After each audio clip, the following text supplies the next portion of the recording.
Welcome to my world, bitch.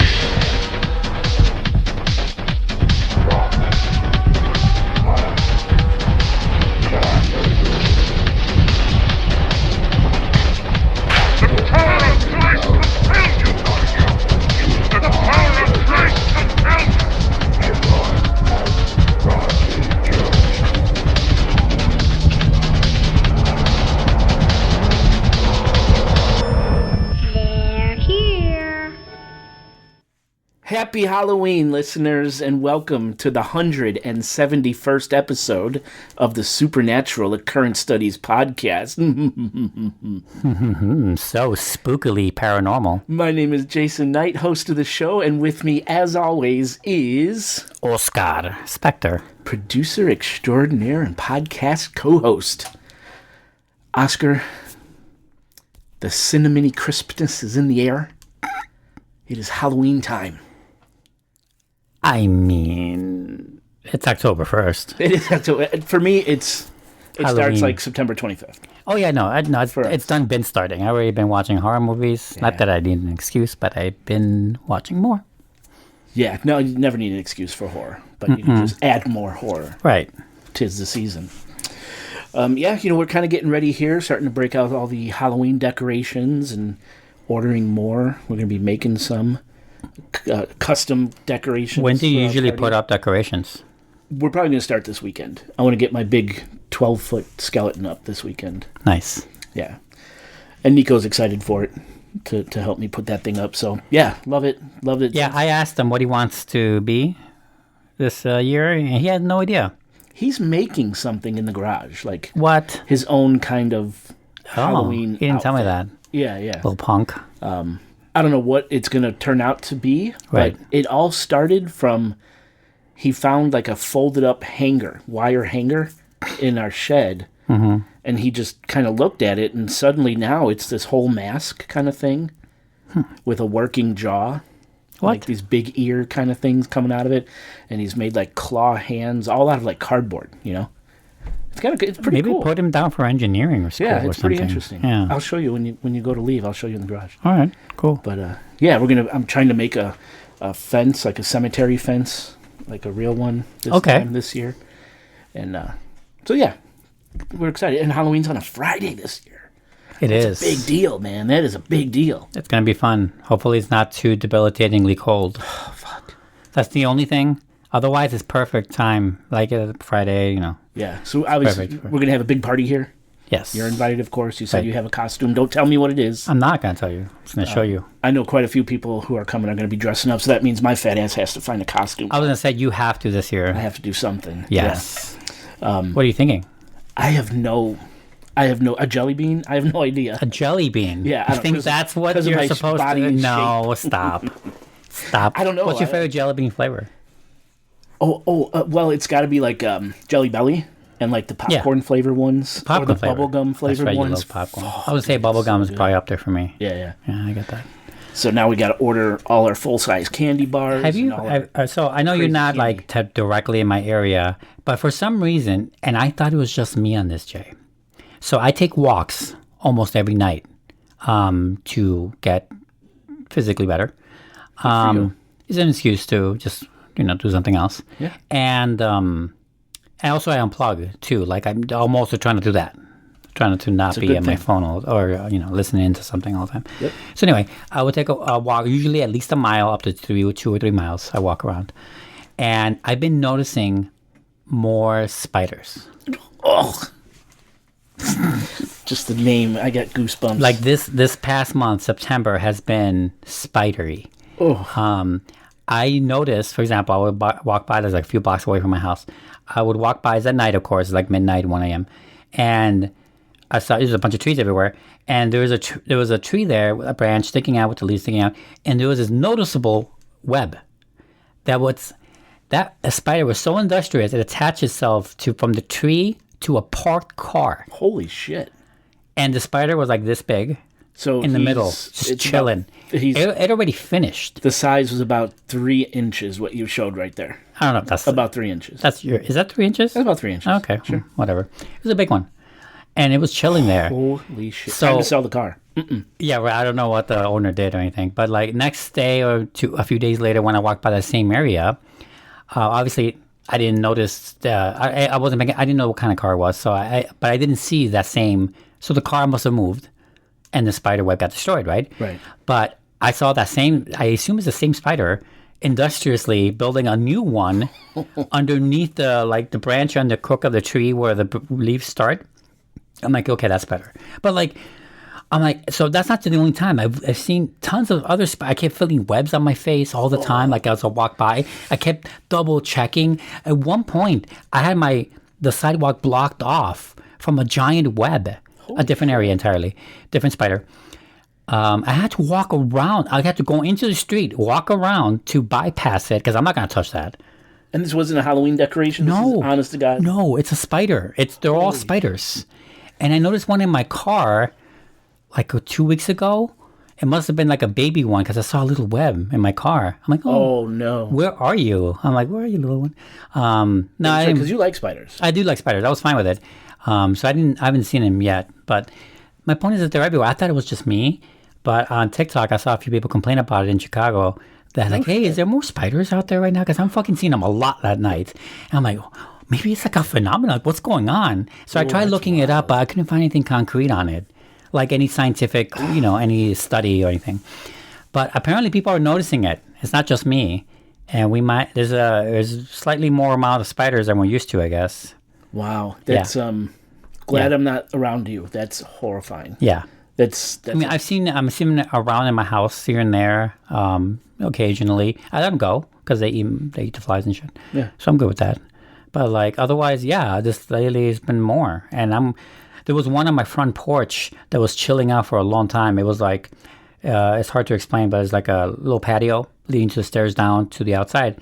And between the front door and the sidewalk, there's like a little railing that most of us never go to because it's out of the way. It's by a window. We don't touch the window. So this spider had his field day there, building a whole little lattice thing.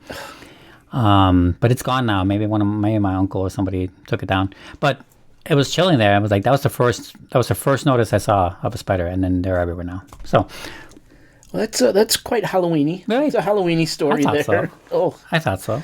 The spiders are coming out. Well, it's been warm, so maybe that's a thing. It's unseasonably warm. Mm-hmm. It should be pretty cold now, so maybe something to do with the weather. I don't know. Yeah, I don't know. Ugh, that's terrible. Mm-hmm. I would sell the car, sell the house. I'm out.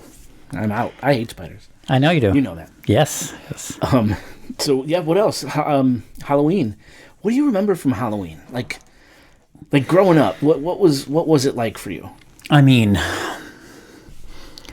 it was pretty basic. My parents didn't give a shit about Halloween that much.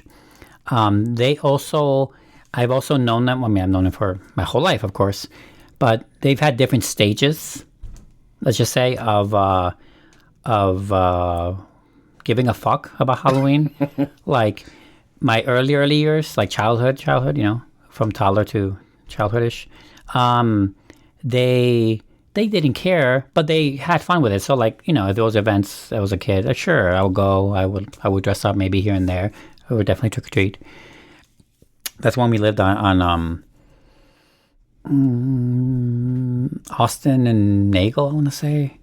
Or maybe it was when we lived on Damon before it became like Damon it is now. Anyway, and we did that. And then they got ultra religious around their second kid, my brother's and my youngest brother's birthday. Around that time, they got way more into it. So they got way less into Halloween as a thing at all. And now they're like, I mean, obviously all their kids are older and who gives a shit. But to them, it's always been like a kid candy thing, and they don't give a shit. So like my point is that it wasn't. I don't have a lot of great memories as a kid. Yeah, like no, not much at all. I don't remember anything spooky or anything. I never totally papered a house. I've never. I remember sometimes I have some memories of trick or treating, but like nothing crazy. I never, ate so much candy that I threw up or anything. Nothing like that. Yeah. Yeah. Huh. Nothing that you've seen. But you were trick or treating way before the scare from the 80s, right? No. Yeah. You were like. No. This is like No. you were in the original Halloween town, I think. But I mean, that was definitely obviously a thing growing up. Was poison candy, razor blades in the needles in the candy, razor blades in the apples, and shit like that. You were always It's crazy how false that all was. All of that was. Yeah, I mean, I don't know if it was entirely false. I don't think it was an epidemic like they made it seem.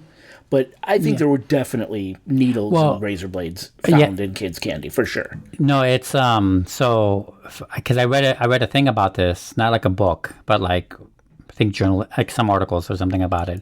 How because I was like they hyped that up in the 90s. Maybe they hyped it up in the 80s too. I don't remember that, but they hyped it up in the 90s, right, in the news for that. Yeah, and still in the 2000s, I'm sure they still do it today. But we still check our kids' candy to this day. Yeah, but I know it's for me. It started in the 90s, all that stuff on TV. And from what I read about this thing I read in this article about the 90s time is that there was only 2 cases of actually razor blades or poison in candy. Only 2. And they were both relatives that wanted to kill that specific kid. Like it wasn't for anybody to eat. It was meant. It was targeted. Wow. So like, and that was it. That was only recorded cases in the country, of course. I don't mean in the world, but yeah, that's from the 90s. And it was like some crazy, like low stat. You thought it would be like more than that, but no, it's not at all. Yeah, or at least it wasn't. Maybe it is now. Yeah, we were terrified of it. I'm still afraid of it. Well, now you got to worry about drugs. Like, are they slipping fentanyl-laced fucking... No, they wouldn't give it away like that. Yeah. They would charge you for it. You would think. Yeah. I mean, you got to hook them on, but they got to know who the seller is. Like, it's not a good business strategy. Yeah. To just give fentanyl away like that. It's fentanyl Skittles or gummy bears or some shit. I mean, sugar is already a drug, and it doesn't need any help. True. It does not need help. You know what we don't see anymore is, like, I remember the Halloween parades the schools would do. Like my school. No, COVID killed all that, bro. No, I even before. Oh, was it dead before that? Yeah. You would first of all dress up, go to school dressed up. I remember doing that. Oh yes, I remember that in grammar school. Or you go home for like lunch and dress up and then come back and then it'd be a little party. And then the whole school would like parade around the neighborhood and your family would stand out and like cheer for you and stuff. And you go walking through the neighborhood. It was awesome. Okay, that I don't know. You don't fucking see anything like that these days, man. Ever with the kids. Yeah, I don't know. My daughter's 7, so for 17 years. I haven't seen it, and so I wonder when that actually stopped. But it was cool. I know that COVID did kill a lot of the, classic trick-or-treating house-to-house thing. I know it killed that for sure. No, not around here. Like, it was dying off already, and then it killed it. Most places, I mean. Like, certainly in Chicago. Like, I don't see it. I'm not saying that no one does it, that people... It's coming back a little bit. Every year it's a little bit more. Yeah. But I definitely don't see as much. I remember last year barely seeing any... But the year before that, I remember seeing a lot more. So I don't know, maybe it's different times. But yeah, it was just like, I'm noticing decrease a lot from COVID. So I don't know if that killed, like maybe there was some parades and that just killed all of them now. I don't know. I would be curious if listeners, if they still have parades in their neighborhoods. I don't think it's a thing anymore. Maybe it's like a small town thing nowadays, not like a small community thing. Like, that's it. Like a block party. And that's it. And only some places do it. Yeah. Like I do. Throw a big party. You gotta do it yourself. Yeah, I don't know. Maybe that's the only way you see it alive. That's sad. It's sad. Yeah. But yeah, the trick-or-treating, of course. I remember making pumpkin seeds. Like, that's a huge thing. You make pumpkin seeds? Yeah, bro. So that's a tradition I got from my ma. And I still do it with my kids. You get your jack-o'-lantern, you carve it up. Right. And you scoop all the guts out. You wash away that orange snot. Yeah. And, then you get all the pumpkin seeds out and we put them out. They're still kind of wet on an old tin tray that we have for pumpkin seed making. You butter them and you salt them and you throw them in the oven for a while. Man, they're the best thing in the world. Really? Homemade pumpkin seeds. Oh, yeah. Okay. Yeah. Now I got the kids into it and they do it and it's great. Yeah, ever since I got my pets, I do buy a pumpkin every year, and because they love pumpkin seeds. They love pumpkin. Yeah. So they eat that shit up. It's like their one annual treat. So that's cool. What about costumes? Is there any costume growing up that you specifically remember? No, all the costumes I remember or the costumes I put effort in were all as adults. Oh, really? Like I've been doing it as adult pretty much annual every year. Wow. Even if it isn't like with you, but at other events maybe that I go to throughout the month, I'll do that. Like I have 3 costumes for this year. Oh shit! One of them is reserved for you on Halloween. Wow! But like, yeah, Oh Yeah, yeah. don't tell me what this party one is. So like I don't go all out either, but like I do put effort into something different all the time. Wow. I remember the one year you came up, you had to park quite a ways down, and you were walking down the street, and I think that was the year you were like a plague doctor. Oh yeah, I still have that And mask. Nico was like, "Who is that? What is that walking down the street?" And it's Uncle Oscar. Yeah. It was a cool. That was a funny. cool costume. Yeah, I don't put too much thought into costumes as an adult, but I do remember. Like I remember my mom dressing me up as Raggedy Andy. There was That's Raggedy Ann and Raggedy Andy. Yeah. Back in the day in the 80s, I was Raggedy Andy. I remember that. I remember Cookie Monster being Cookie Monster, and I remember Rambo. I was Rambo one year. No growing way. up. So dating myself, of course. Yeah. But other than that, then you had like the plastic. Were you first blood or second blood? Probably First Blood, I'm sure. You had those plastic ass, stiff kind of costumes. Those I remember I wanted that Masks. knife, and then the gun belts. Also right, yeah, iconic. the Bowie knife, The Bowie knife. the Rambo knife, yeah, with the compass in it and stuff. Yeah, I remember that. And I remember it was during one of those school parades. One of my friends, who's passed away now, but his mom dressed him up as a cannibal. So he was painted black, head to toe. You can't do that anymore, dude. Yes, you can. Fuck no. Do whatever the hell you want. Yes, Hell you can. no. Yes, Oh you my can. People will God. think it's cool. This kid had an afro, white. She put him in an afro. I see. I thought you meant like the cannibal idea. You're talking about He was a blackface. He was completely painted. Oh, that you can't do it. No, you're an right. My afro. bad. I mistakenly I misunderstood. Yeah. Yep. So that's what I'm saying. You can't do that anymore. But I'll never forget it. I'll never forget it.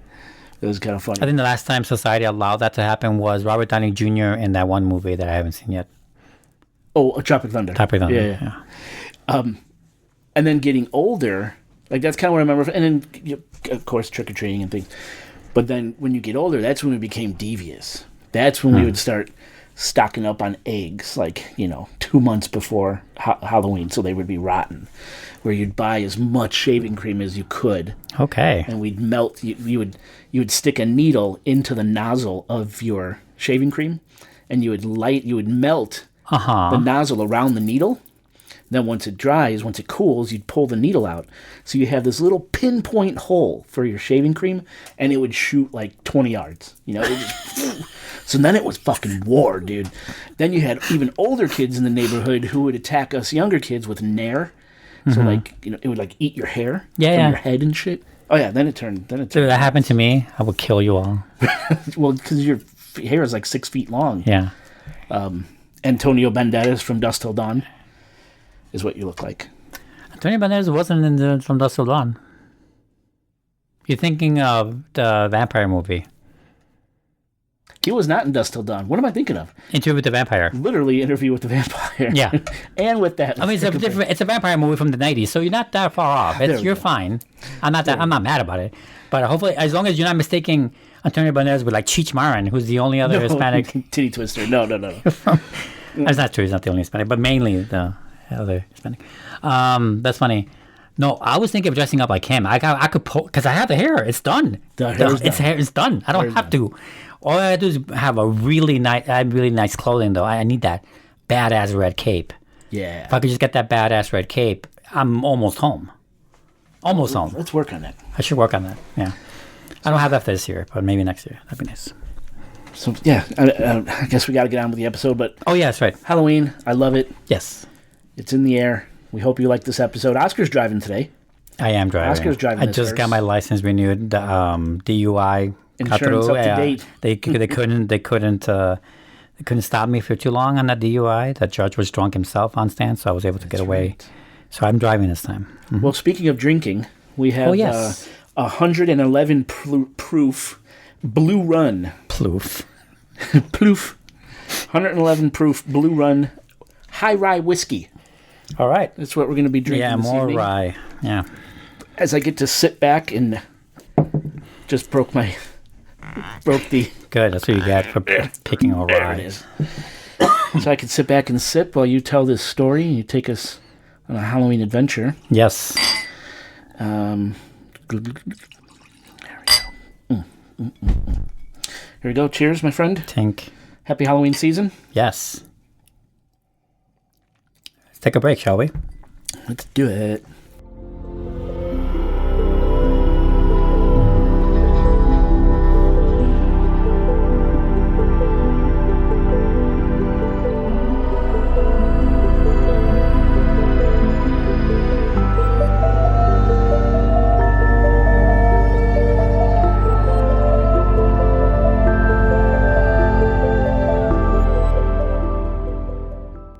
listeners, welcome back to the show.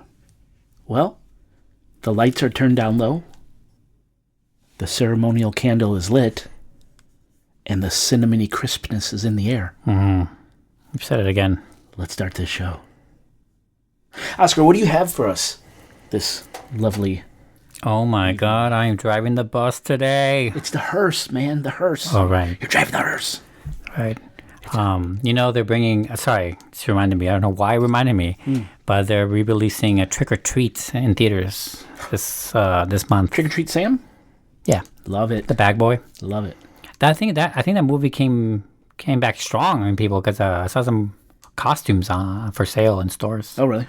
Mm-hmm. I've seen like action figures and things. Pretty cool. I love how that movie just had a life of its own way after its release. It's a big deal to be re-released. I mean, that shows you. You ask young kids, not young kids, but like everyone's younger than us, younger, they know that movie. They know Sam. Yeah, they know. And in that spirit, that's what I have for you guys today. Have you guys ever seen the movie Trick or Treat? It is Halloween season. That horror movie, great fucking movie, we recommended. Yes. It's about one night in Halloween in a small town, but it's 4 or 5 different stories told in the same night on Halloween, and they're all like different variety of stories of different horror types. One's about a vampire, one's about a serial killer, one's about a witch. Good mixed bag of different things, all fun, all on the same like level of funness. That's what that's about. That's kind of what I'm doing this month. So we're not just getting a single story. No, I'm gonna no, right. Why not? I like this. Yeah, exactly. Kind of like Tales from the Crypt. That's what I was thinking. Like the old, I don't know, like the episodic things, but also like not just a show, but there was those movies, right? There was like multiple stories in one movie. Right. Yeah, Tales from the Crypt. Right. They'll have like 3 real short stories or something in there. Yeah. I recently rewatched Demon Knight. With Billy Zane. Yes, Billy Zane. You know what? I was a big Tales from the Dark Side fan. Also very good. I haven't seen that in forever though. The music, just the intro music to that show. I don't remember. It's been so long. It's been since the 90s. I saw it. That's so long ago. If I said, Oscar, put in that clip here of Tales from the Dark Side intro, would it appear now?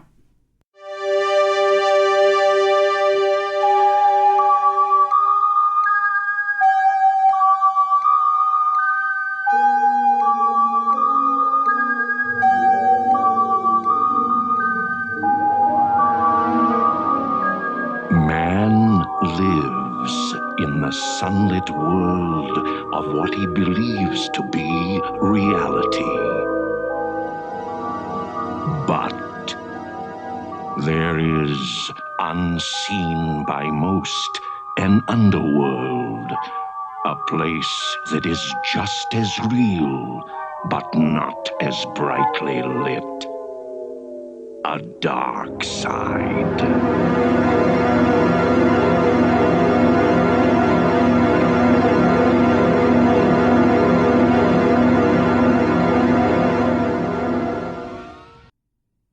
Only time will tell. Or probably not. Okay. We'll see. It would send me flying under the covers as a kid when that sound played. Yeah. At like 11 o'clock or whatever it was. Yeah. Pew! Under the covers, bro. Now, I did spoil it for my intro, what it is, but I'm just going to give you the fare anyway. Here's the story. Here's what I wrote.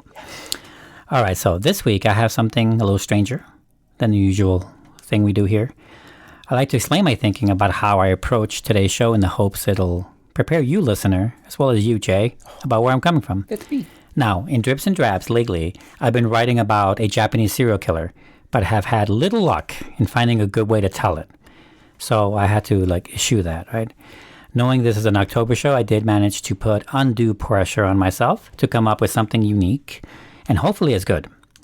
My research began in trying to find the evolution of supernatural beliefs, many of which are rooted in religion, but a lot are not actually. From an article published in 2023 on Human Nature, a scientific study looked into 114 geographically and culturally diverse societies to help explain how supernatural beliefs bloom. It led to some interesting conclusions, but decided to hold on to that topic for a later time, because that subject requires more reading and way more understanding that I was ready for this month. So, but it's a good idea still. I like it, yeah. Right. So instead, I will be, as I said earlier, just a minute ago, that I will be presenting 4 mysteries of different shapes and sizes for you today. Everyone here knows that I enjoy finding stories from around the world, as we're often in good hands with Jay tackling horrendous shit here at home. Most of the topics will be from different countries, except one. One is homegrown. And I hope there will be something for everybody. Low-key, my favorite thing about this type of research is that I can return to it later on. A little thing about myself as a secondary researcher out of 2 hosts is that I have a long list, surprisingly long list of potential topics for future shows. A grand majority of those topics are actually not very good topics. They're busts or they're worse. Or I said either they're busts because they're too short or too easily verifiable, maybe too hoaxy maybe or something like that, or too stringy to make a whole meal out of. It's not long enough to be a show. But for this for this kind of story it is. So imagine I'm your crypt keeper today, and I will be presenting 4 tales of mystery just in time for Halloween. Please tell us your favorite. Yeah. So the first story is called, I sort of titled them all, but whatever, La Mancha Negra, which is Spanish. La Mancha Negra. So for this story, we will be traveling to Caracas, Venezuela. I'm not sure how to categorize this story, but the supposed cause of over 1,800 deaths, many accidents, and anxiety came not from a cryptid, serial killer, or ghost, but from a substance. What? Mm-hmm. One day in 1986, construction workers fixing a patch of the highway between Caracas, which is the capital city, and its airport, noticed a black smudge around 46 meters in length. The smudge was soon named La Mancha Negra, which translated in English means the black stain. And that was named by Caracan citizens. And this is a weird substance, to say the least. Another name people used was the black goo. Goo is fun. Goo is a fun word. It is fun. I like to say goo. So I'll be interchangeably using the black stain, black goo. Means the same thing. I just want you to know I'm biting my tongue so hard. Why? So many things I want to say. About what? And make fun of those 2 words. The black goo? The black stain and the black goo. But I'm not going to do it. Oh, yeah. Because I'm an adult. It's this there. is an adult show. Well, the fact that you mentioned that you have something makes you less adulty. A little bit. But I'm glad you're holding off. Black stain in my underwear. Hold off on the diarrhea talk. I'm sorry. I assume it's diarrhea or is it dysentery? I don't know what you're doing. Anyway, the scope and breadth of this black stain lasted for years. Enough for me to find the book published in 2006 by a reporter named Ana Elena Aspudia. And the title is very long and in Spanish, so I'll just translate it for you. The book is roughly titled The Black Stain, The Splendorous Debacle of the Caracas Guiara Chronicles, Reports, and Testimonials of the Highway. Wow. It's a long title. It's very wordy. Yeah. I didn't have access to the entire book, but I managed to read a nice chunk for the show. The construction crew I mentioned earlier was patching up 30-year-old asphalt when discovering the strange goo. A 46-meter stain on a highway, even on an important road like the one that leads to the airport, wouldn't be all that bad, except that pretty soon after they discovered it, the black stain spread for 8 miles, specifically from Simón Bolívar International Airport to the city of Caracas, which I said earlier is the capital of Venezuela. Oh. The black stain was pretty consistent, managing to appear solely on roads, on nothing else. The tenacity of this unknown substance made no sense and was reported to rise and spread when the weather was hot and rainy and then contract when the weather was cold. What the fuck? Mm-hmm. If that makes sense to you, stay away from me. None. It does not make sense. Good. Because I want to be friends with you. This black goo led to many vehicular accidents and several deaths, though unconfirmed. One of the dark but predictably human things about this story is how politics enter into it, and unconfirmed casualties and monetary involvement are the prime reasons. But I'm getting ahead of myself. So, what is this substance, and how bad did it get? Defining the black stain became a troublesome thing when researching because it's hard to say for sure what this substance is made of. Quote, among the most mystifying aspects of La Mancha Negra are its unique properties. At times, its consistency has been compared to sticky substances like tar or chewing gum. On the other hand, it also reportedly slippery, making the road's surface akin to driving on ice. What? Indeed, news reports told of numerous accidents caused by this black goo as motorists struggled to maintain control of their vehicles, especially in areas where it was reported up to 1 inch thick, unquote. Ugh. Right? Super gross. Can you imagine eating that thing? There was no way kids didn't dare other kids to eat that, right? They must have done that. There's no way that didn't happen. Double dog dare? Dude, Maybe. I'm 6 years old and I get double dog dared, I think I'll eat it. All right, I'm gonna. That was pretty easily fooled as a kid. Anyway, moving on. There are theories. Quite impressionable. Right, quite impressionable, right. There are theories as to what the black stain is made of. One theory is that raw sewage mixed with the unnatural composition of a road led to the substance. Specifically, the sewage chemically deteriorating and mixing with the asphalt that can potentially make it slimy and unique to roads only, and staying away from grass or other buildings. Because it stayed away from those other things. This theory isn't high on the list due to the fact that it doesn't explain the weather-dependent behavior of the black stain. Natural oil seepage from underground reservoirs is another reason people have theorized that seismic activity could account for the strange phenomenon and location of the black stain, but it fails to explain how it could rise as heavy oils tends to seep down, not up. So, the most popular theory, especially with Venezuelan kids on TikTok that I saw, is that it's pollution, a mixture of industrial waste, car emissions, oil residues that mixes with the rainwater and why it rises through the cracks. Solid theory, but it fails to explain why the stain is localized to an 8-mile area. Like it should be everywhere. All right. Or more places. Okay. This is my favorite theory. My favorite is that the black stain is alive. We've all heard the expression, life finds a way. And we've all seen how resilient nature can be as we see weeds and whatnot sprout from huge cement layers on the street, right? What if the substance is microbial, in nature or fungal in some way? A fungus can help explain its need to expand and how it can materialize in the dark underbelly of a road. The problem here is that scientists supposedly have found nothing living in what they studied of the black stain, like under a microscope. But I like to think that the deeper you go into the ground, the more likely you'll find the alive, fungal, whatever, the origin of the goo. But that has not been proven yet. That's one theory. It's my favorite one. There are more theories, but I'm saving them for later. The black stain began as a nuisance, but turned deadly at times with how slippery and thick the substance could get. Another weird trait of the goo, God, I love saying goo, is that it enjoyed pooling itself in tunnels where you can't see shit, by the way. And it would also pool itself on uphills, in uphill portions of the road. Like, it made no sense. Wow. Like, it would enjoy itself in tunnels and uphill areas more, presumably. Dark, dank tunnels and here. Yes, right. Yes. Ugh. Taxi drivers would charge more for rides to and from the airport, and often not take a ride if it was raining or if it was particularly hot or cold that day because they didn't want to die, you know.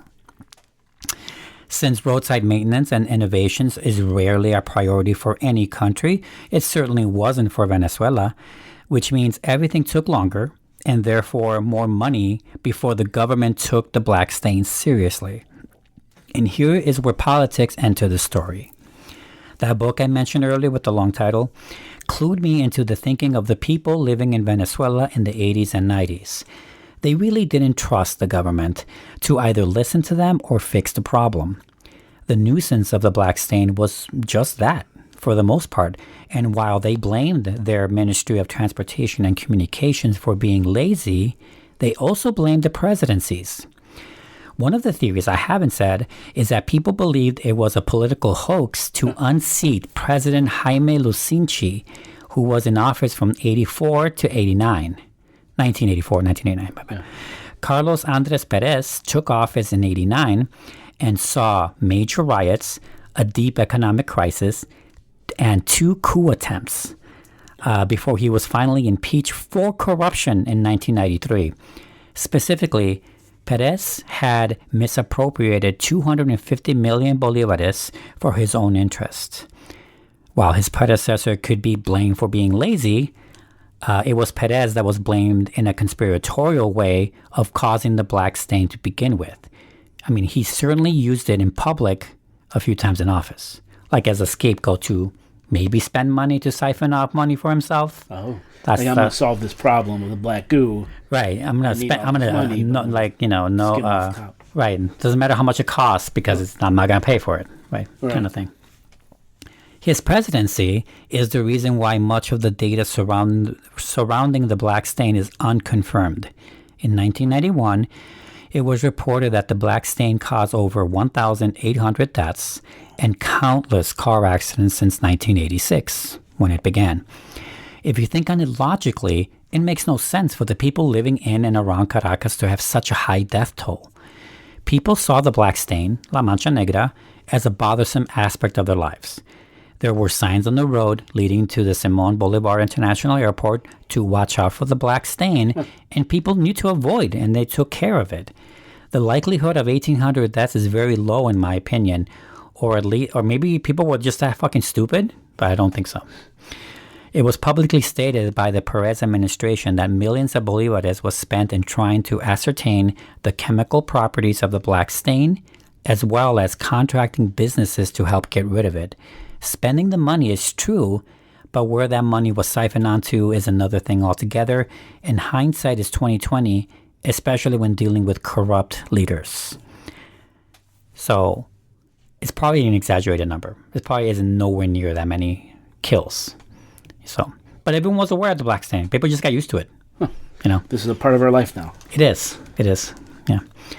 So let's get into some of the attempts they used to try to get rid of it, right? Yeah. The Ministry of Transportation and Communications tried to pressure wash the black stain away, layer by layer, but failed to keep it at bay.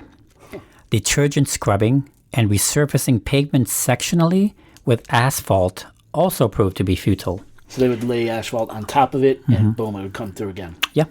Wow.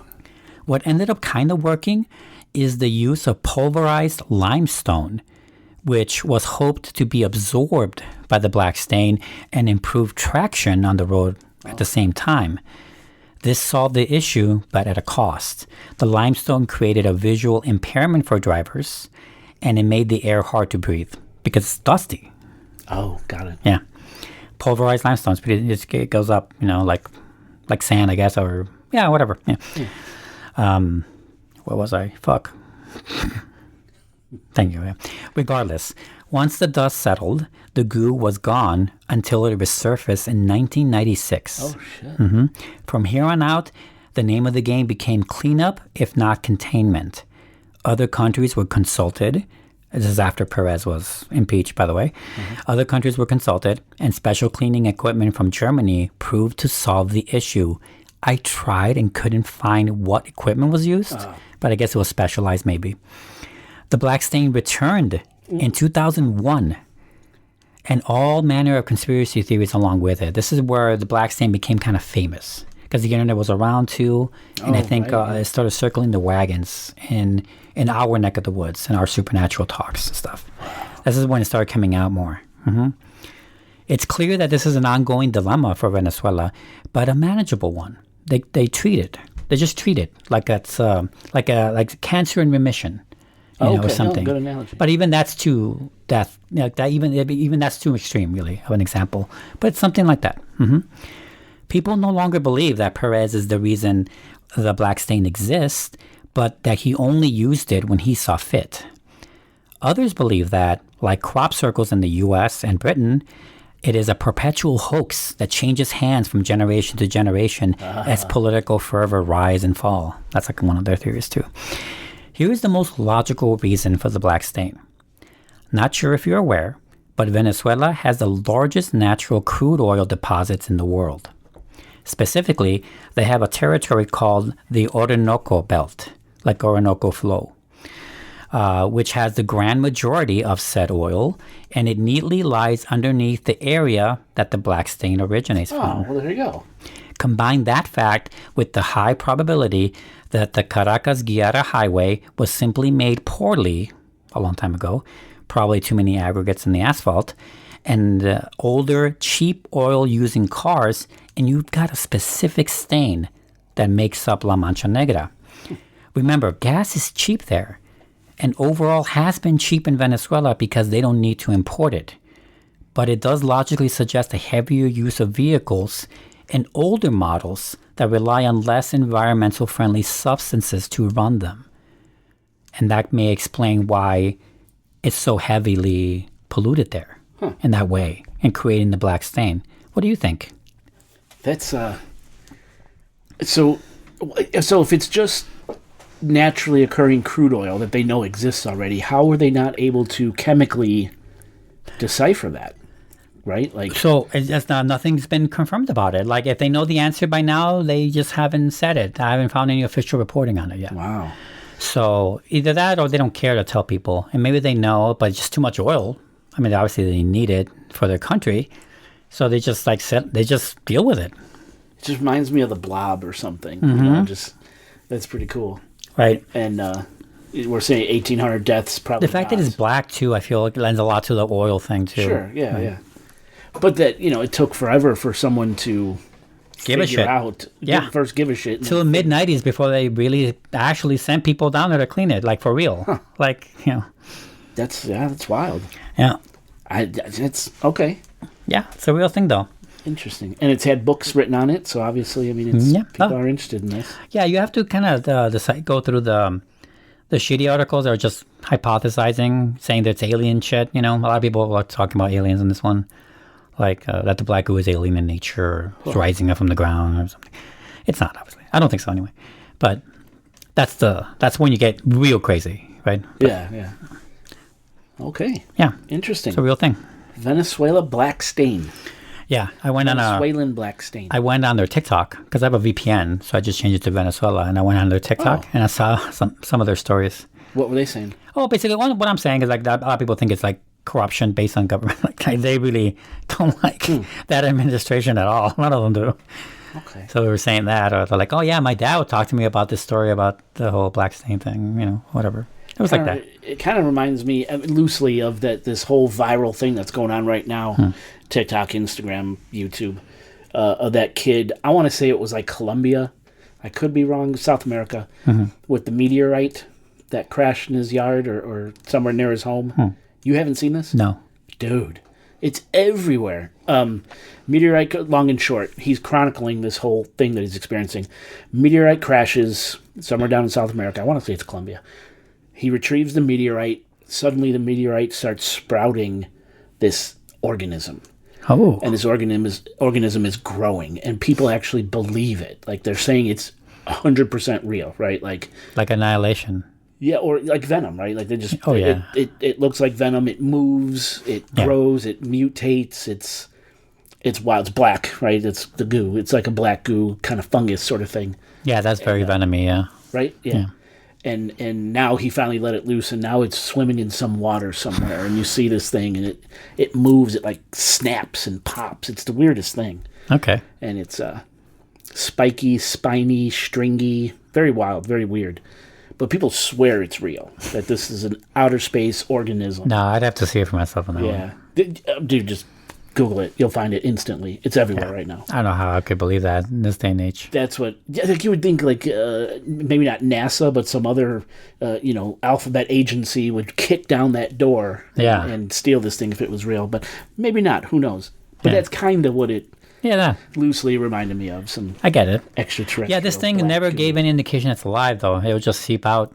That's it. It would just pool and bug people's days. That's really it. It's an annoyance. It really becomes an annoyance. Yeah. If you ask them, the Venezuelans, they would say it's just a thing we have to deal with. Okay. Yeah. So there's that. Next story. Next story. Story 2. Story 2. Some of these are shorter. The last one's longer. Do these progress? Do they get like? Okay, this is innocuous. No, I just mix and match them. I was thinking of doing that, of having them in a certain order, but I went from The bookends are the longer stories, and the middle ones are the shorter ones. Okay. That's really the only thing. Let's see what else we got. Okay. The next one's called, you know what? I'll just, the title is The Wedge of Ayud. What is it? The Wedge of Ayud. The Wedge of Ayud. Mm-hmm. Never heard of that? No. Okay. The next story is a weird little story.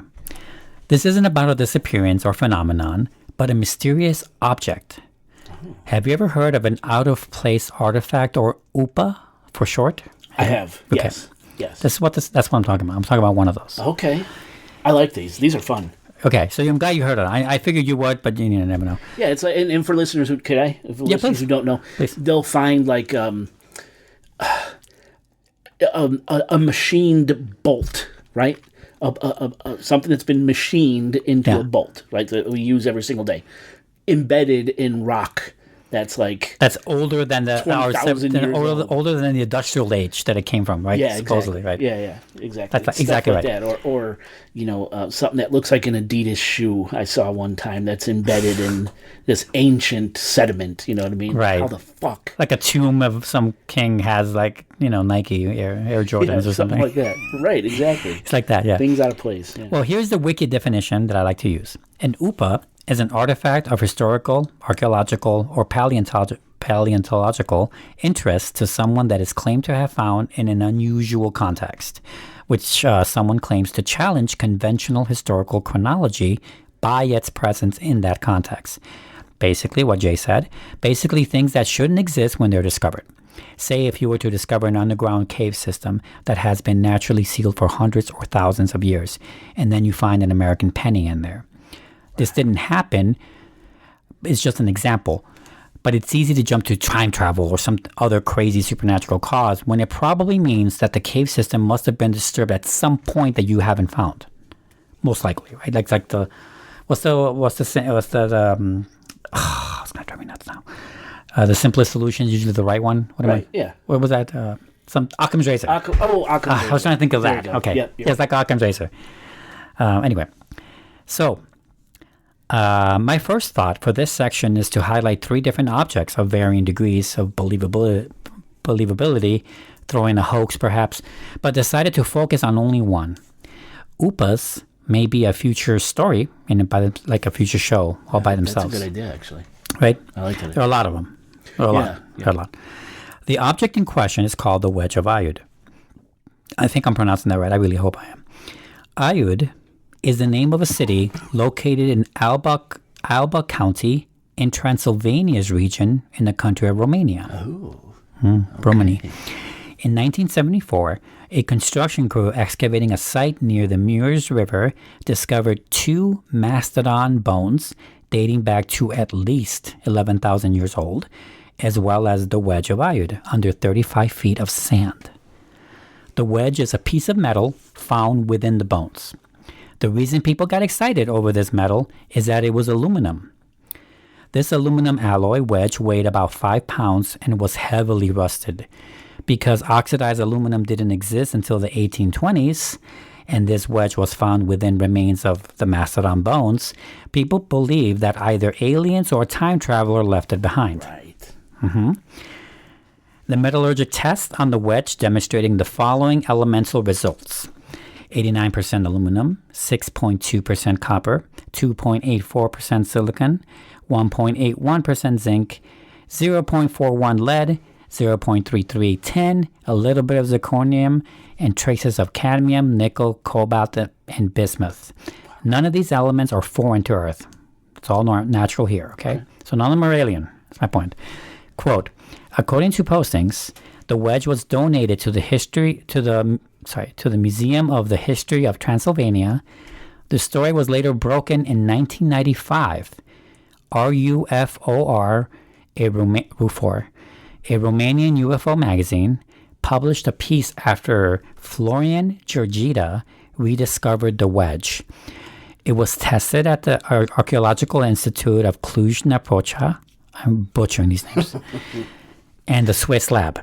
There you go. Georgida further asked a series of professionals to examine the artifact and claims that an aeronautical engineer identified the wedge as a piece of landing gear on a VTOL type of craft.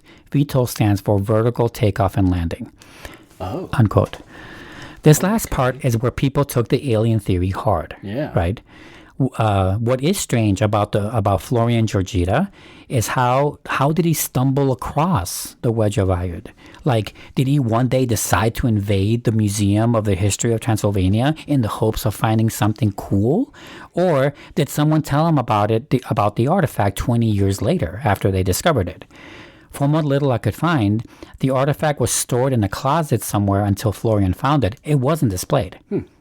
Not even close. It was never displayed. Which could say something a little more about the Florian guy, but we'll talk about that later.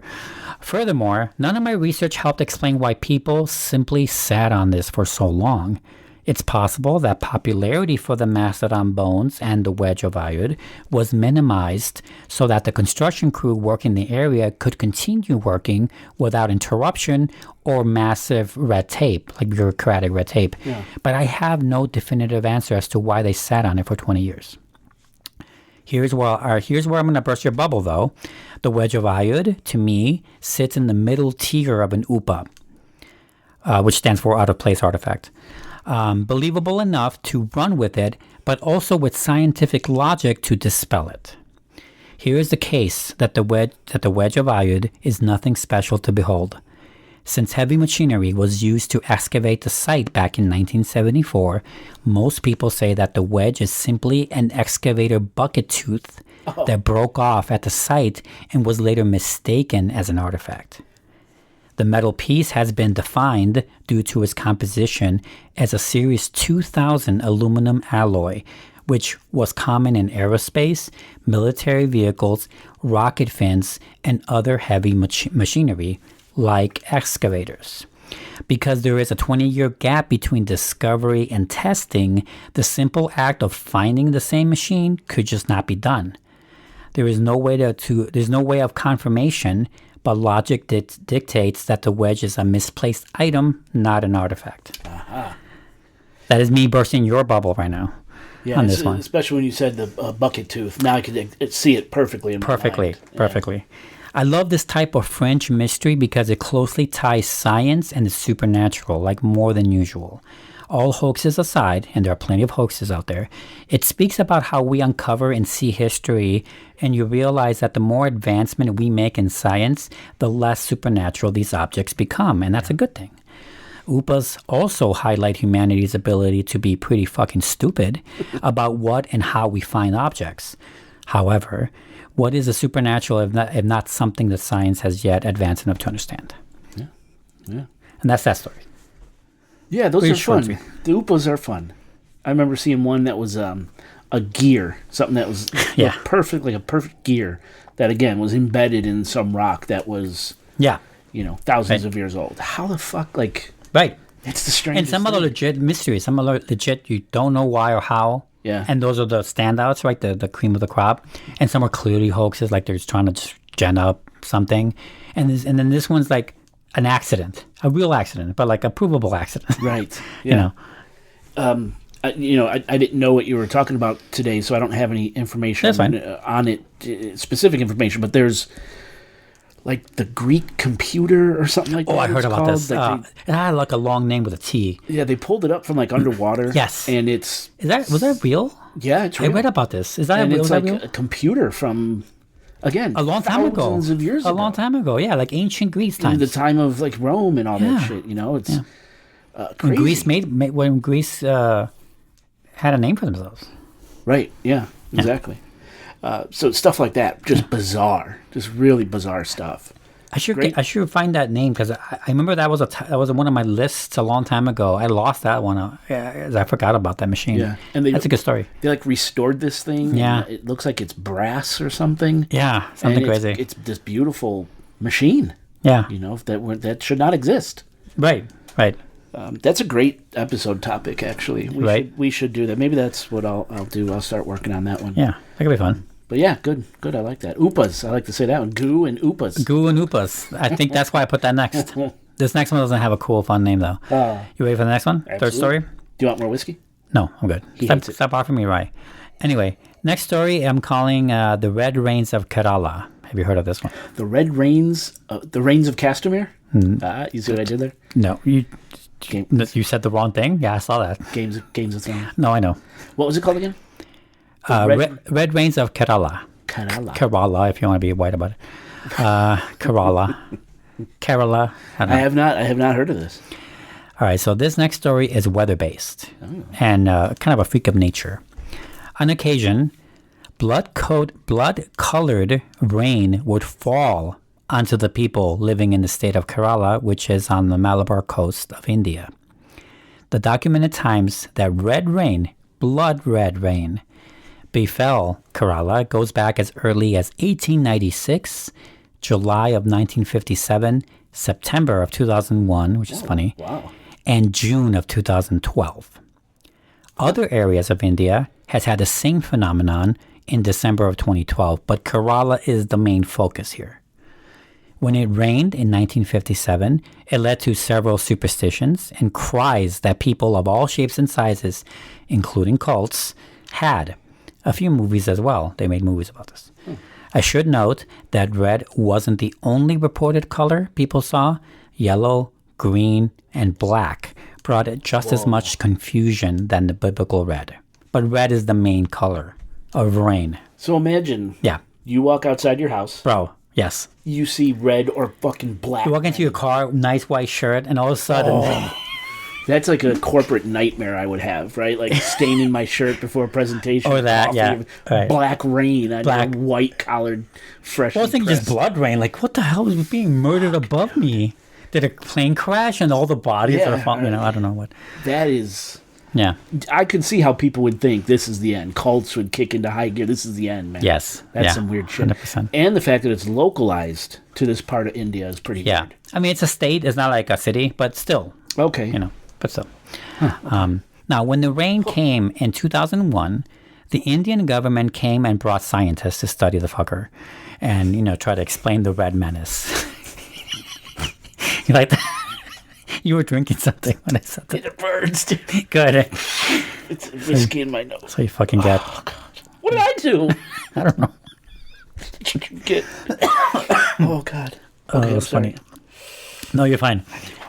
So they brought in scientists to explain stuff, right? Because they're like, enough of this. We got to, figure it out. And, also it's unpredictable. We don't know when it's going to come back, right? So anyway, quote, according to locals, a loud thunderclap and flash of light followed by groves of trees shedding shriveled gray burnt leaves, burnt in quotes, preceded the first colored rains. Reports had been given of shriveled leaves and the disappearance and sudden formation of wells around the same time in the area. Red particles in suspension in the rainwater caused the coloration of the rain, and the red rain appeared at times as strongly colored as blood. It's written weird because it's translated. It typically fell over a small area, no more than a few square kilometers in size, sometimes so localized that normal rain could be falling just a few meters away from the red rain. Red rainfalls typically lasted less than 20 minutes, unquote. That's a long time. Yeah, that's pretty long. That's a long time. Yeah. You would think it'd be a few minutes, but no, 20 minutes. But it's not long either, but it's like not short. Yeah, I agree. Wow. All right. So apparently each millimeter of rain yielded around 9 million red particles, as well as other colors, but not as prominent.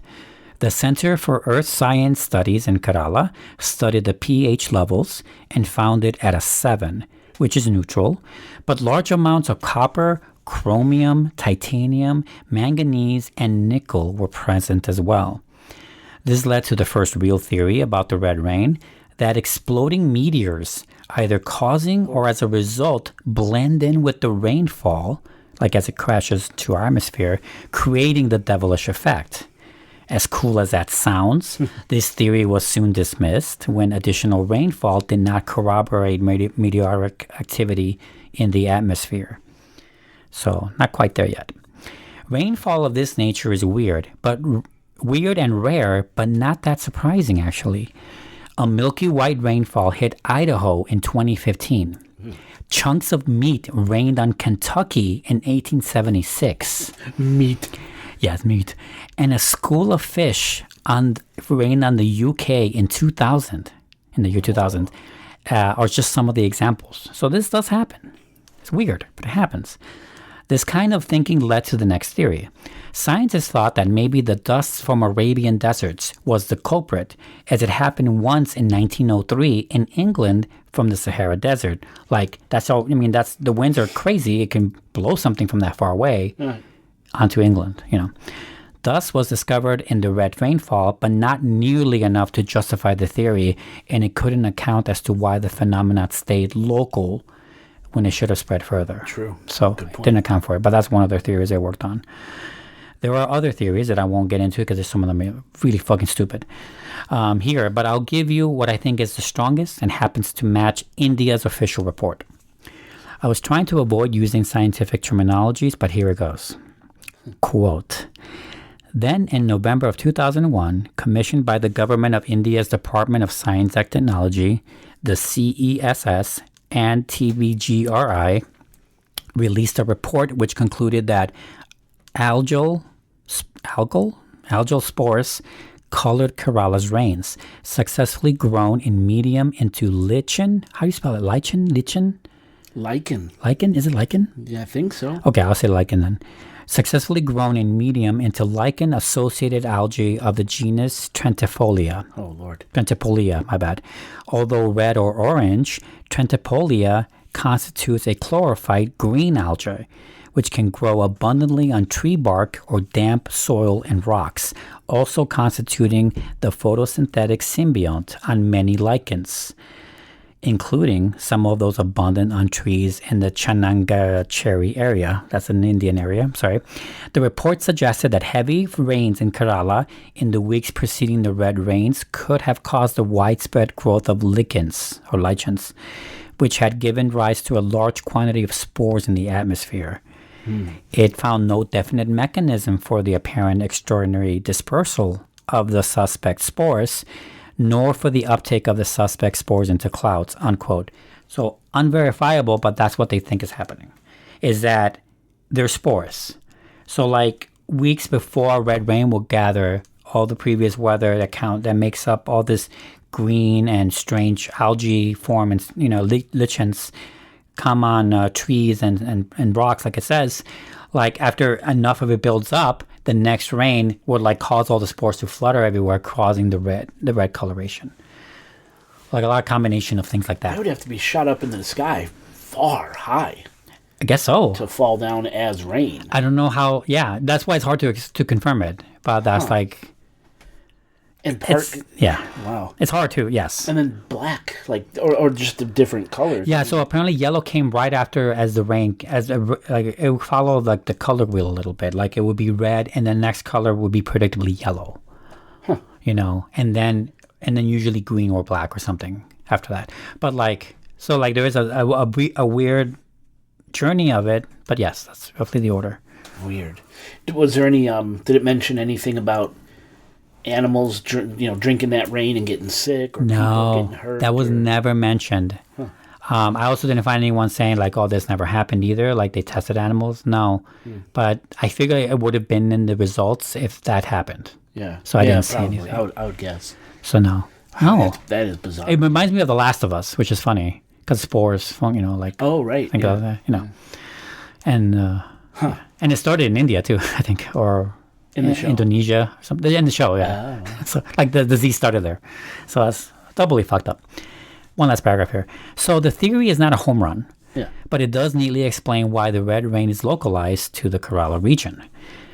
Since the rains cannot be definitively explained, and they haven't stopped, it comes back every 10 years or so, not predictably, just every once in a while, people into the supernatural and ufologists have enjoyed themselves with theories. I'm sure. The biggest theory involving extraterrestrial activity was that the red particles were biological cells, microbes that were from another world, assisted by meteorological activity. That's basically the extent of that theory, but I honestly don't believe it. When red rainfall hit India on 2 different occasions in 2012, coupled with the Mayan apocalypse, many people attributed the phenomenon with the end of the world. Yeah, but obviously that didn't happen. I can see that. But yeah, people were. Imagine you believe that and you're there in 2012. That's crazy, right? That is, man. Because people really did believe it. People are crazy. People did go for it. Well, they thought the world was going to end a few days ago. Yes, that's true, too. Right? I heard about that. Oh, God, so bizarre. How bizarre. How bizarre indeed. And chromium, certain types of chromium are highly poisonous. Yes. So that's I think dosage is what matters or something like that. Yeah, because some chromium is healthy for you. Yeah, there's different types. I saw the Aaron Brockovich movie. That's how I'm basing this off. Oh, is that what it was? Chromium? Yeah, Hinckley poisoned their water with hexavalent chromium in their wells, and that's how people get cancer and stuff. But in the movie, it's just a movie, so I don't really know. There's like different levels of chromium, and the doctor explaining it to Aaron Brockovich's character in the movie said that some levels is perfectly normal, healthy, and good for you, and some are extremely bad. Right. So it really depends on what kind it is. Yeah. And it was used to for machinery, the poison chromium, like the bad chromium. Yeah. It's used to lubricate machinery as it's running. Reminds me a little bit of War of the Worlds. Remember the red? Yes, that's good. That horrible rain that would fall, and then afterwards the red. Yes. Tentacly. Plants were grown everywhere. Don't be surprised that they got that idea from real world settings like the red rainfalls of Kerala. Yeah. Possibly. That could be a thing. Mm-hmm. Red rains of Kerala. I remember stumbling. This is not my first time hearing of this kind of thing happening. Not the red rainfall. I mean, like weird shit raining. Yeah. So on 2 occasions in cinema or media, I've seen this. One is Magnolia. Remember the frogs? Oh yeah. Now that's actually based on a real historical thing. I'm sure. Yeah, that I looked up once, but it wasn't that extreme. It happened in Europe somewhere. I don't remember. It was a long time ago, like hundreds of years ago. But it rained frogs. I think that's where he got the idea. The other one was in Fargo, the show, season 1. If you've ever seen that, in one of the big act parts, like someone's in a car, there's a blind snowstorm, and a whole school of fish rains down on them. It's like causing a car accident, changing the whole story of the show. And we all thought it was super. I thought it was like, what the hell kind of fucking Deus Ex Machina bullshit, right? And then I looked it up, and that really happened. I mentioned that as that happened in Britain. That totally happens. That totally can happen, and it happens from like a different sea, not even close by. It can happen from anywhere.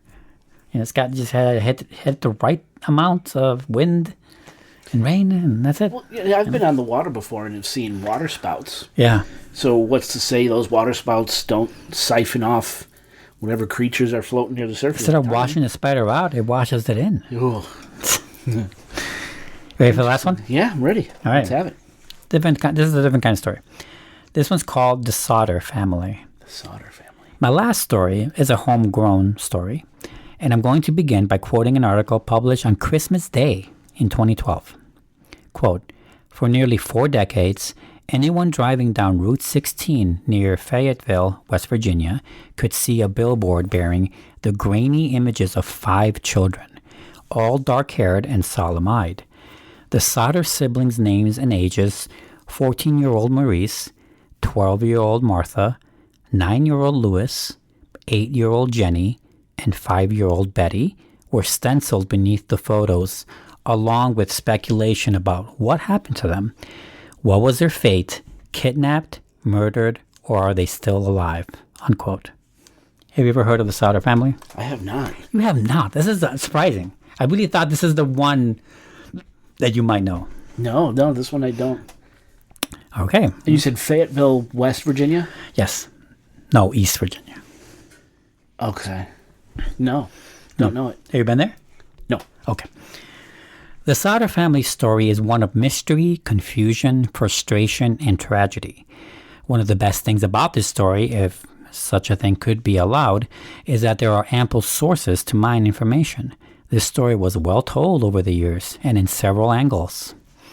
The story hinges on one event that befell the Sodder family on Christmas Day, 1945. Wow. But first, let's set the table. As mentioned earlier, this story took place in Fayetteville, West Virginia, which isn't quite smack dab in the middle of the state, but it's in the thick section, the thick, like section. Not far from Charleston, about an hour or so away. Oh, okay. All right. Yeah. The house wasn't alone out there, but it didn't have immediate neighbors like most homes do today, which means less witnesses, but also fewer casualties. I'll get to what I mean later. The Sodder family was big. You know the expression, they don't make them like they used to? Well, they certainly don't make families like they used to. The mother and father were named Jenny Cipriani and George Sodder. And they had 10 children. Good God. Yes. Imagine that. No. Imagine that. Just sit back, Jay, for a minute. Just have a minute of silence. Dude. And you imagine multiplying your kids times 5. I want to take a hostage with 2. Yeah. I can't imagine 10. Dude. Yeah, I know. Fuck. The mother and father were named... Oh, I already said that already. My bad. Both of them were Italian. And Cipriani, George... yeah. Yes, of course. Sodder is not his actual last name. He changed it when he came over. I did have that information earlier, but I didn't put it in the story. I don't know why. Both were Italian, and George immigrated with his brother to the United States when he was 13 in 1908. Oh, wow. Jenny and George got married in 1922 and began making their small army. I'm going to note here that at the time, maybe still, Fayetteville had a large Italian population and was the primary reason the couple moved there. You know, That's interesting. Yeah, community that you find among your own people, that kind of thing. From 1923 till 1942, the Sodders had their 10 children. And here's the order from oldest to youngest. John, Joe, Marion, George Jr., Maurice, Martha, Louis, Jenny, Betty, and Sylvia. Fucking hell. Are you serious? Dude, yes.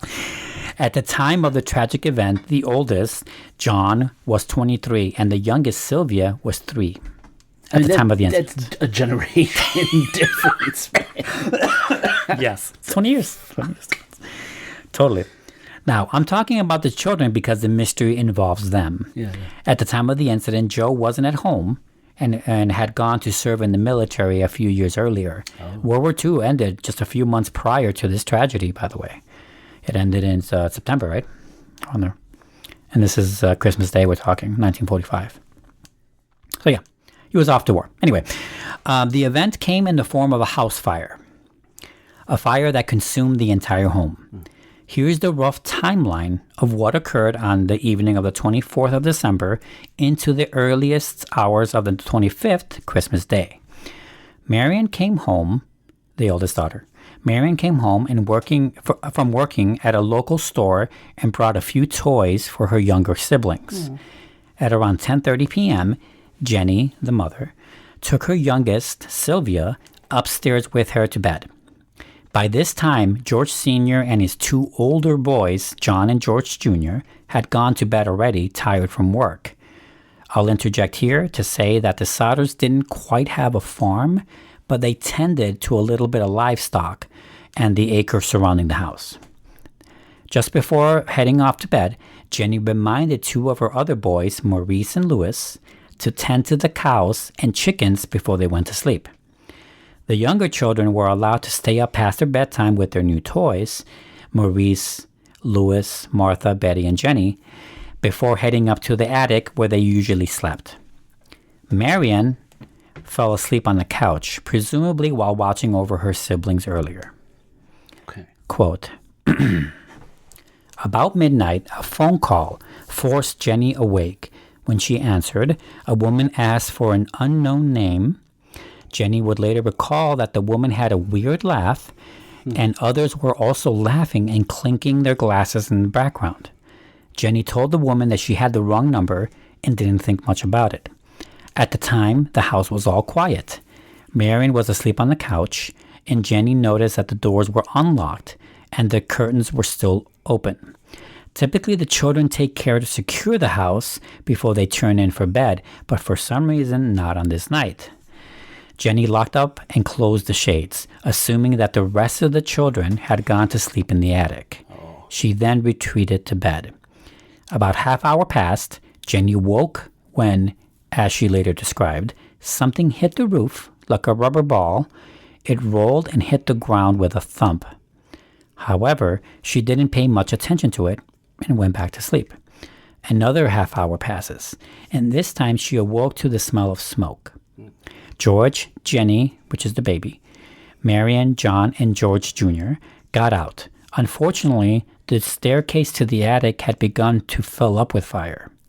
Oddly, when the Sodders yelled up to the attic, they heard no response from the younger children, as Jenny explained, and this is her quoting now. I ran to the bottom of the stairs where the children were supposed to be sleeping. I yelled and yelled, and 2 boys, John and George Jr., came stumbling down. Their hair was singed by the flames, unquote. Unquote on both ends. So when Jenny got up earlier and noticed the curtains open and front door unlocked, the lights were on as well, which later helped half of the other family to escape. They needed the lights on, it was so dark. Once the Sodders saw that getting through the fire upstairs was going to be impossible from the inside, they tried telephoning the fire department, but the phone wasn't working. George tried several things to rescue his children before the foundation fell. He first went to get his ladder, which was always propped up against the house, but found it strangely missing. Oh. He and his eldest had the idea of using one of their 2 trucks to park it to the house and climb up to the house, but found that both vehicles would not start, and where they worked the day before. Whoa. George attempted to use the water he had from a barrel he had outside, but it was frozen solid. This is winter, after all. It seemed that he wasn't meant to save his children from the horrible flames. Marion ran to a neighbor's home to call the fire department, but got no response. Another neighbor, further away, saw the blaze and called from a local tavern, and after getting no response as well, drove into town and tracked down Fire Chief F.J. Morris, who then had to call everyone else individually to assist in the emergency. Good God. Basically, Fayetteville and the 1940s in general were simply not prepared for any kind of rapid response. Betty, Jenny, Louis, Martha, and Maurice did not make it out of the house as the fire engulfed it. The fire department reached the Sodder residence around 8 a.m., and by then the house was smoldering and in ashes. Wow. It took roughly 45 minutes for the fire to consume the house from the starting point. The remaining family members could do nothing but stand and watch the flames and hope to see one of their children try climbing out of a window, but none ever did. After a cursory investigation of the ashes, both firefighters and George Sodder himself could not find the remains of the supposed dead children. Here's the mystery of the tale. Many people, including and especially the Sodders, believe that their children are missing, that their missing children are just that, missing, not dead. Oh. The details of the suddenly non-functioning trucks, odd phone calls, and missing ladder started to look suspicious. I'll be honest, the mystery stays mysterious, due to the point where most people now believe that they must have died in a fire. It's been that long. Yeah. But a few outlets over the years have kept the story alive, as well as the Sodders, and I'll get into those details right now. So the official cause of the fire was faulty wiring, despite the fact that George had the whole house rewired a few weeks earlier when installing a new stove. The Sodders were a respected family in the community, and George's trucking business led to a lot of unfamiliar faces. In late fall of 1945, they were visited by a traveling life insurance salesman and were warned that the house will go up in smoke. The warning felt more of a threat, especially since George was famously anti-Mussolini in a time when communities were divided by the war. Yeah, he was famously like he would tell anti-dictators. Yeah, fuck that guy. Right. A man soliciting for employment also warned George about the house when noticing the wiring. There were strange and unconfirmed reports of people seeing a man in his car watching over the house weeks before the fire. Here's another one. A maybe different man was seen skulking around the house a day before the fire. So, this is from the Sunday Gazette Mail in 1968. Quote, during the fire, a man was seen stealing a block and chain from the Sodder's garage. When later charged with crime, he also admitted to cutting the Sodder's electric line. He also never went to trial. Mrs. Sodder said he probably snipped a telephone line by mistake, and said, "We never could have gone out of there alive if the lights had been cut," unquote. So the lights did save their life. This guy tried to cut the line thinking it was a power line. He cut the telephone line instead. And this guy's, again, he never went to trial. He just admitted to the theft. But that's all he was charged for, was theft. Not murder, so he nothing like that. He was trying to kill the whole family? Correct. No one, I mean, people probably thought that at first. But it was just, he was just theft. Jeez. That's all he was charged for. I don't even know the guy's name. Couldn't even get that. Anyway, unquote. That unnamed man was only convicted of theft, as I just said, as fire investigators later recanted a statement saying that the cause of the fire was faulty wiring, so they took that away. The fact that the lights were still on when the fire raged says that it's not the wiring. There is nothing concrete about what started the fire, however. The likeliest cause is that it was retribution against the Sodders for the politically hot views against the Italian dictator, and that the noise on the roof Jenny heard was an incendiary device. Oh.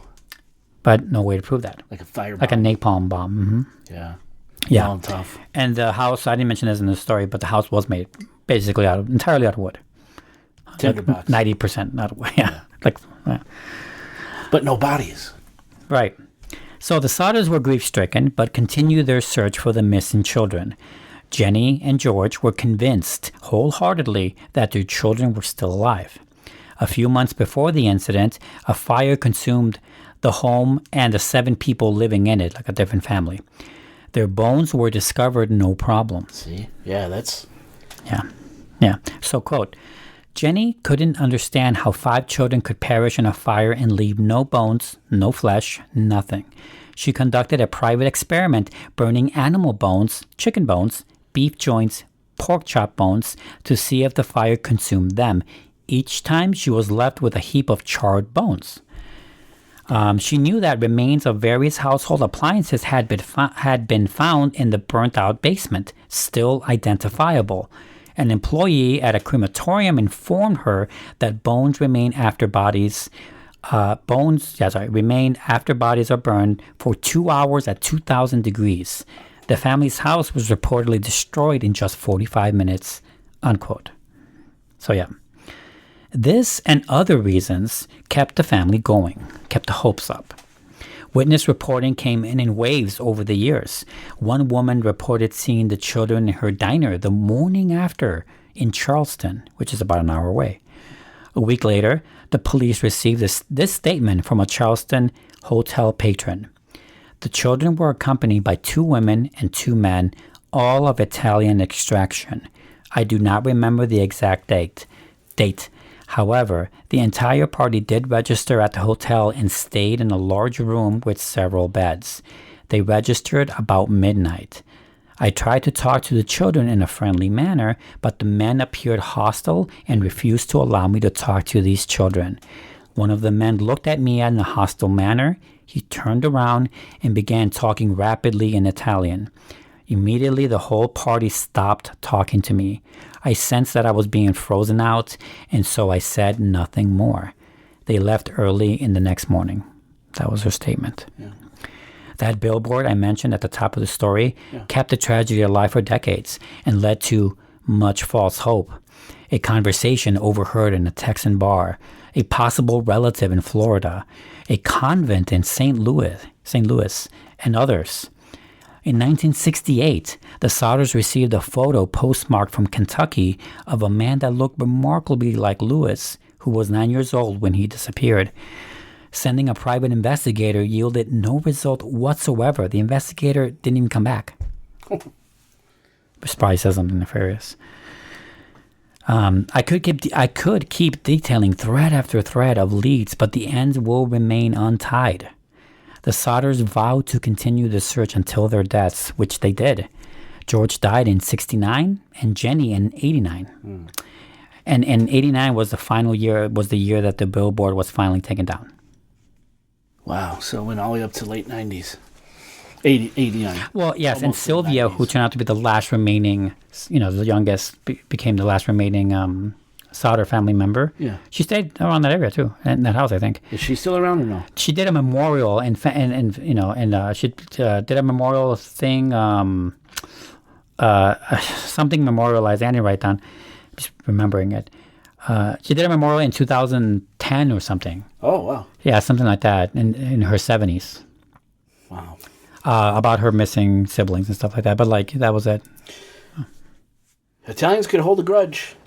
There are some grudging people. And this is people easily forget, and we're coming back on those times right now. But people easily forget about World War II is that it wasn't so black and white. A lot of people had differing opinions of what we were doing over there. Yeah, of course. People loved those dictators as much as they hated them. If they weren't loved, they wouldn't be dictators. Right. Or if they didn't have defense, whatever. So like, I can see an Italian community be torn apart by this Mussolini guy, but for sure. For example, well, I think crematorium versus like a house fire, right? Like, right. When you cremate a body, that's gotta be burning. And I don't know what the temperatures are, but yeah, it's gotta be burning hotter than a house fire. Yeah, but since it's been so long, that people just assumed it was a fire and they just missed it. Just zero evidence. There is a lot more. 5 people. There's a lot of details to this case. I mean, we could really make a whole thing out of it, but they really didn't know where. And I gave you the best stuff, really. But so I felt like it's about one incident. It's not about multiple murders, or it's not. I feel like it would be boring if I just detail the whole thing. But they had a fire marshal go through it, and they were trying to explain it away, but it felt more like they just wanted to stop working it, more than it is make it go away. Yeah. But then why would they want to take 5 of the kids? For what purpose? Well, this is all just off the top of my head, but because a lot of people go crazy shit. So him, and he put this in there because it's just so far-fetched, but I'll put it in there and I'll tell you now, is that George, the father, and his second oldest who went to war, the only one that wasn't at home that night, they had a row about Mussolini. Really? Enough of a row where like they were not, they were what am I trying to say, like they were separate. They were just not family anymore, like that big of a row about it. That's what it felt like. And the kid went off to fight in World War II. I don't know the situation with the kid. As far as I know, he lived. A lot of people are saying that he came back because the war had ended a few months prior. He made himself in time to come back and took as many of his siblings as he could, like away from his father who had the wrong political view. A lot of people were saying that, but that's so far-fetched, I've never believed that strongly in anything. Like, dude, I know, right? These people really go for it. Yeah, I have friends also that are really strongly believers in things. I'm like, how do you have that kind of energy? Well, yeah, exactly. And especially today. I mean, well, yeah, but like, I don't know how they have such... But that's a different story. Right. You're right. Another time is that they were like... all these people that were seen around the house could attribute to like a kidnapping, of a grander extent, kidnap as many as possible, or the kids were trying to get away. Maybe they heard something outside, and that's where the doors were open. When Jenny woke up at night, saw everything opened. Maybe the kids were already gone. So when the fire started, the attic was already empty. That's why that's part of the timeline. That's the best case scenario. Maybe. That's the best timeline, right? That's why the timeline works that way. Well, depending on what happened to the kids then, I guess. But yeah, surviving is the best case scenario. And there was a few little discrepancies. Like, for example, George Sodder said initially when the fire department first arrived at the scene that he had tried to go upstairs physically to the attic to get his children, but it was like the fires burned him too much and he just couldn't go up. And then later said that he just yelled up to them because the fires were already raging and didn't mention that he went up. He was just confused in the moment. Right, yeah. But it's a small decrep, little things like that. Interesting. And so the mystery still endures. Yeah, well, yeah, and everyone's dead, basically. So it's just people like us keeping it alive. Yeah, right. So those are the 4 stories. I was struggling between 3 longer ones, or maybe adding a 5th. The black stain could have been extended to feature more eyewitnesses reporting and a lackluster but relevant news article of the black goo in other countries, though unconfirmed. Oh. Unconfirmed, that's the problem. Unconfirmed. Okay. That's why I couldn't do it. That was a little breadcrumb right there. Yeah, right. I like that. It wouldn't have... I don't think it would have popped as much if I added those in there. The Sodders has so much information, but since they're so minuscule and procedural, and the fact that they lead nowhere stayed my hand from writing more. Honestly, I could see a Netflix miniseries or a David Fincher movie about it in the future more than a bigger story. The Red Rains of Kerala has a lot of scientific information, but I felt it would get boring.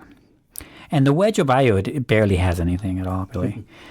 The fifth story that didn't make the cut became so interesting that I decided to make it a feature in the future, like a bigger deal. Do you want to give us a hint? Nope, fuck you. What I thought was a story about... here's the clue. So I did write a clue in here. What I thought was a story about serial killer sisters with old and unverifiable information turned out to be much bigger than anticipated. Ooh, fun. So I'm going to save that for a later time.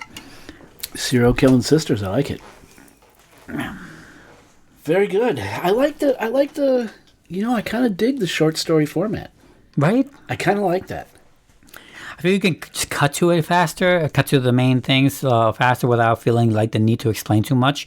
As long as there's a somewhat decent flow of what you want to show, like establish the mystery, how, what, where, like, yeah, maybe some of these, because I've had some of these in my notes app for a long time, but I know they went nowhere because they're too short. Right. And what do? We do 2-hour episodes with Right. 20-something page scripts Right. and Right. months of research. Yeah. No, it's good, man. Yeah. I kind of dig it. I might try to put something together like that one day. Yeah. Or we can team up in the same episode too, whatever. Like you do 5, I'll do 5. Well, that's too much, but whatever. 3 and 3. I like 2 and it. 2. I like it. Yeah. Well, very good. Thank you. That was fun. Good for Halloween.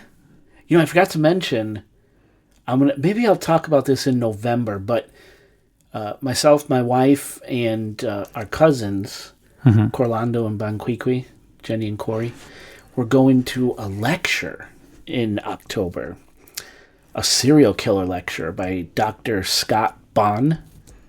And he interviewed and writes about all these famous serial killers. For example, Rex Heuermann, Oh, the nice. Long Island serial killer.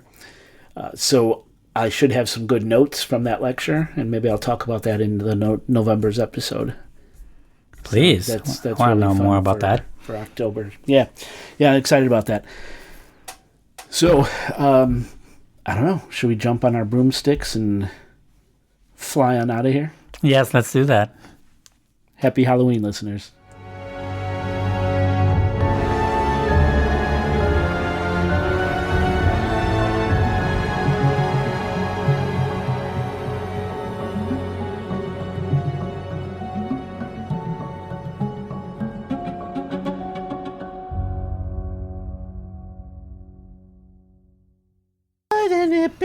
They have costumes for all fucking shapes, right? Yeah, I know. Like companies know how fat America is, and we're not that fat. I mean, I know we're overweight, but we're not that overweight. Okay, I think Americans are... What are you, pretty- 1XL at most? No, 2. You too? Oh, yeah. I didn't know that. Oh, yeah. Good. I'm really bad at noticing these things. I guess. Good. Then maybe that means I'm not falling apart as much as I thought. Like I would never describe it like, hey, I hear you guys. I hear you talking about Jay. Can you describe him for us? I want him like 2XL fat at least. I don't say that. It's I carry it all. I always say he's a short more Italian. here. Yeah. Like short Italian with some gray. That's what I usually describe him. And over the last maybe 2 months, I started putting it back on. I'm really upset with myself. I was doing so well. Putting what back on? Weight. It's a constant battle, dude. Dude, it is a constant fucking battle. It's a I was constant. working out, and then all of a sudden, I stopped. I don't know why. I stopped. Dude, that same problem I fucking have. I fucking have too, man.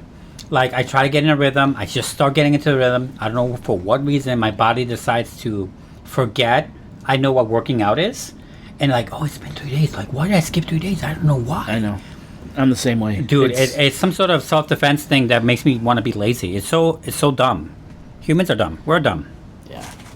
I hate it. It's As funny. I'm eating fast food for the first time. Yeah, no, I know.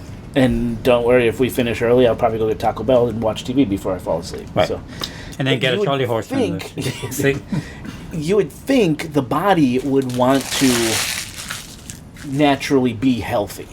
Your body would have the... Our bodies got used to not doing it. That's its default position. Us working out is against the type. Isn't that horrible? Uh-huh. It's fucking horrible.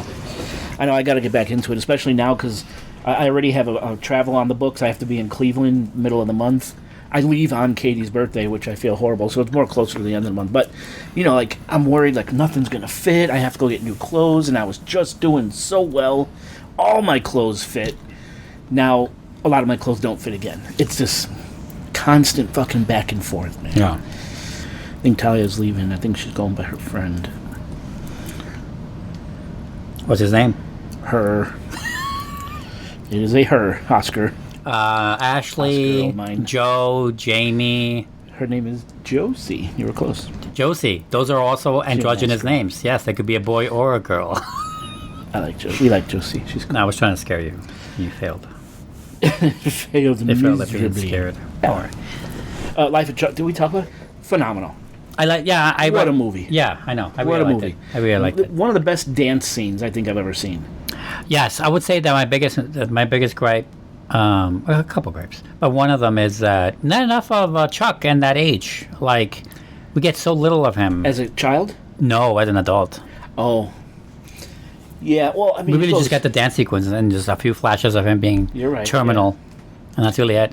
So no middle-aged Chuck. Like healthy middle-aged Chuck. Like the actor, Tom Hiddleston. Yeah, I mean, you don't really see Chuck until it's already going downhill. Yeah, Yeah. right. And again, very little. We don't see the wife either that much. No. Which I figure you would think might be an important part of his life. Yeah, true. Mm-hmm. But yeah, But I really liked it. I gave it 4 stars. It was great. Yeah. I loved it. I was like, yes. So life-affirming shit. good movie. It's good. I love the opening. I love the first chapter because it's like a cool, like, almost like a sci-fi mystery. Like, what's happening? Yeah, What's going on? It's great. I didn't know the story, so it was pretty cool. I saw it in theaters. It was great. I was the forgot. only one in that theater. Really? That happens a lot. Wow. That happens a lot. Is that a Stephen King thing, or... No, it's probably like awareness of that movie. It was maybe like the advertisement budget of that thing was maybe like nothing, Wow. compared to like Weapons or The Long Walk. They had trailers for in all streaming sites. Like those movies I had guess you're right. had Like, trailers everywhere. Yeah, awareness is that's why advertising costs like $100 million or something. Costs like a shit ton. They're making another one of his short stories. I think it's from the same book that Life of Chuck was in, called Rats. That'll be cool. Ooh, I love the Ghost song. Yes, Rats. That reminds me, there's another King movie coming out this year. The Running Man, isn't that his? No, wait, is that his? I think it is. It is, right? The Running Man's this year, right? I think it is. And that's made by the guy Edgar Wright. So Hey Siri. You fucking suck. I hate Siri so much. just I never use it. Alexa's so much better. Hey Siri. Did Stephen King write The Running Man? The Running Man was written by Stephen E. D'Souza. Stephen D'Souza. Oh, okay, so not Stephen King. Who is Stephen D'Souza? Stephen D'Souza is an American screenwriter, producer, and director. Oh, so it's an original screenplay, I guess. The original. Siri. Who wrote Who wrote the book The Running Man?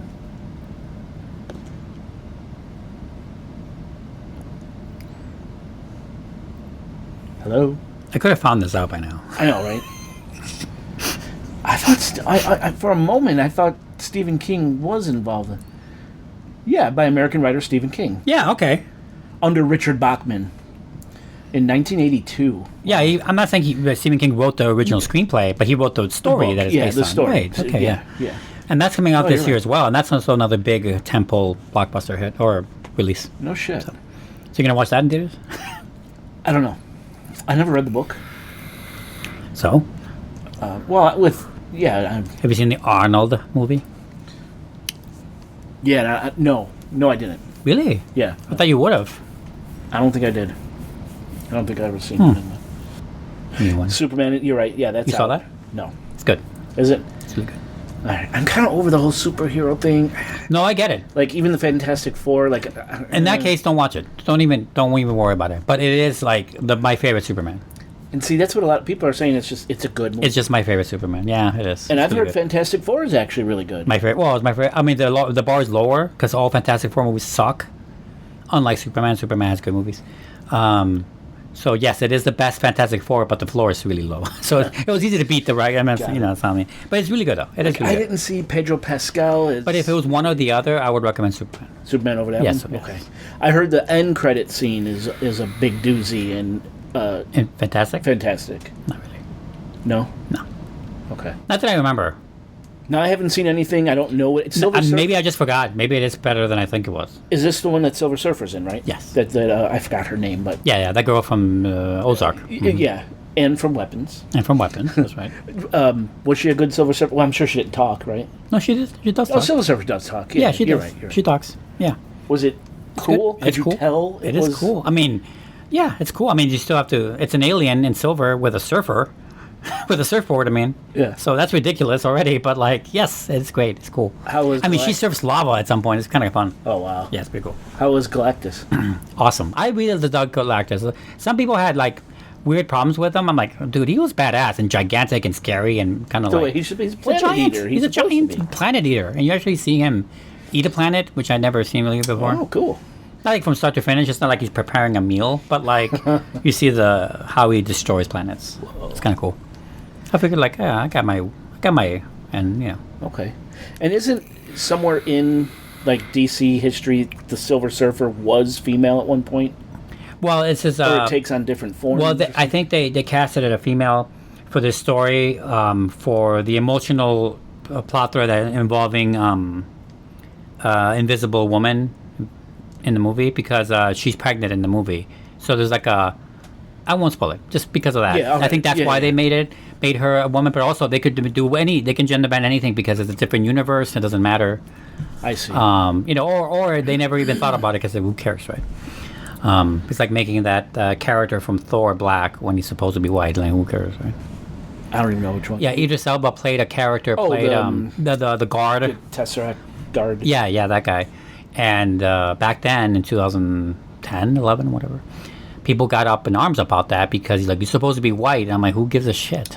Please. Like, yeah. No, but I thought it was like some canon in DC lore that there was either the Silver Surfer takes on different forms or it was actually a woman at one point in the comic. Yeah, I guess in this case, they're saying that Silver Surfer was always a woman in this sense. Like, she doesn't transform to different genders. I mean, that's what I mean. I see. Yeah. I thought they were going more back to like source material because of the way like the thing looks. No, as far as I know, in the comic books, Silver Surfer was always male. Oh, okay. Yeah, as far as I know. Yeah, then yeah, that's cool. Yeah. And then how about Alien Earth? Oh, yeah, you saw the finale? Yeah. Yeah. Wow. I loved it so much. Fucking show, dude. I'm so glad you like this still because I was worried you might hate it because it ends on a big cliffhanger. Well, I mean, obviously. But I think it's always better to end a show wanting more, of course, but like also you end the show not by saying what the hell's gonna happen. It's like, okay, we're here. What's gonna happen next? Yeah. I like that feeling more. I feel like I felt that way. They caught everyone, put them all in a cage. Yeah, it was cool. But still, the tentacle monster is Yes. out there walking around. He's got to You get think it was the eye? No.